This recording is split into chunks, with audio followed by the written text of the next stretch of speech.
તો રાજ્યમાં આજે ઈવીએમ ડિસ્પેચિંગની કામગીરી હાથ ધરવામાં આવી, ત્યારે ઈવીએમ અને વીવીપેટ ડિસ્પેચિંગની કામગીરી આજે કરવામાં આવી. તો ચૂંટણી ફરજ અધિકારીઓને ઈવીએમની સોંપણી કરાશે. ચૂંટણી અધિકારીઓ આજે મતદાન મથકે પહોંચશે.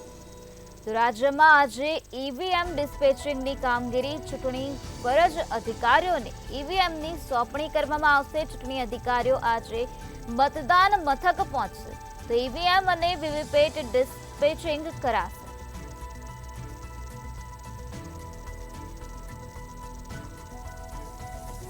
આજે ઈવીએમ અને વીવીપેટ ડિસ્પેચિંગ કરવામાં આવશે, જેમાં ચૂંટણી ફરજ અધિકારીઓને ઈવીએમની સોંપણી કરવામાં આવશે. ચૂંટણી અધિકારીઓ આજે મતદાન મથક પહોંચશે. આજે ઈવીએમ અને વીવીપેટને ડિસ્પેચિંગ કરવામાં આવશે.